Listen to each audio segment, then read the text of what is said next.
2 কোটি টাকার মাদক উদ্ধার, গ্রেপ্তার এক। আবারও বিপুল পরিমাণ মাদক দ্রব্য উদ্ধার করল পুলিশ। পাশাপাশি এক যুবককে গ্রেফতার করা হয়েছে। প্রায় 2 কেজি ওজনের বেশি মাদক দ্রব্যের আনুমানিক বাজার মূল্য 2 কোটি টাকা, এমনটাই জানিয়েছেন পুলিশ। পুলিশ সূত্রে খবর, জীবনতলা থানার অন্তর্গত ঘুটিয়া শরীফ পুলিশ ফাঁড়ি রয়েছে।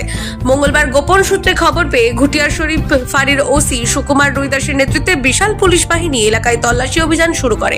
ঘটনাস্থলে হাজির হয় ক্যানিং এসডিপিও রামকুমার মণ্ডল, ভাঙড়ের সিআই হাবিবুর হাসান, জীবনতলা থানার ওসি দিগন্ত মণ্ডল সহ বিশাল পুলিশ বাহিনী।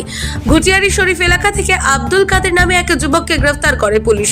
তল্লাশি করে ধৃতদের কাছ থেকে 2 কেজির বেশি মাদক দ্রব্য উদ্ধার করে, যার আনুমানিক বাজার মূল্য 2 কোটি টাকা। ধৃতের বাড়ি বর্ধমান জেলার মঙ্গলকোট থানা এলাকায়। ধৃতকে বুধবার আদালতে তোলা হয় পুলিশের তরফে। ধৃত যুবকের সাথে আরো কে বা কারা জড়িত রয়েছে, কোথা থেকে এই বিপুল পরিমাণ মাদক এনেছিল এবং কোথায় নিয়ে যাওয়ার উদ্দেশ্য ছিল, আন্তর্জাতিক কোনো মাদক কারবারির চক্র জড়িত রয়েছে কিনা সে বিষয়ে ধৃতকে জেরা করে তদন্ত শুরু করেছে পুলিশ। ক্যানিং এর এসডিপিও রামকুমার মণ্ডল জানিয়েছেন, 2 কেজিরও বেশি মাদক দ্রব্য উদ্ধার হয়েছে। আব্দুল কাদের নামে এক যুবককে গ্রেফতার করা হয়েছে।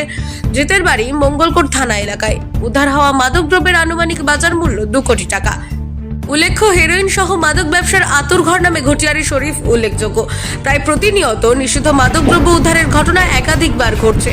পুলিশ মাদকদ্রব্য কারবার বন্ধ করার উদ্যোগ নেওয়ার পাশাপাশি মাদক কারবারিদের শায়েস্তা করতে প্রতিনিয়ত অভিযান চালালেও কিছুতেই যেন কমছে না, এমনটাই দাবি স্থানীয়দের। শেখ আব্দুল কাদের, ওর বাড়ি হচ্ছে মঙ্গলকোট থানার আন্ডারে। 2 কেজি সামথিং আমরা নার্কোটিক আর্টিকেল সিজার করেছি ওর কাছ থেকে। কালকে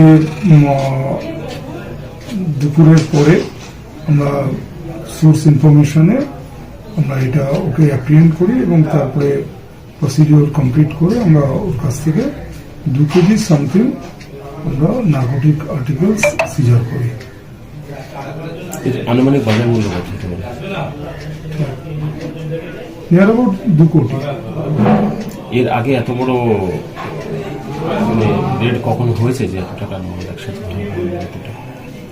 সেটা তো দেখে বলতে হবে, রেকর্ড দেখে বলতে হবে। কোথায় নিয়ে যাচ্ছিল বা কার কাছে বিক্রি করার জন্য কিছু বলেছে? ওটা তো পার্ট অফ ইনভেস্টিগেশন, ওটা বলেছে এবং সেই অনুযায়ী আমাদের রেডও চলছে।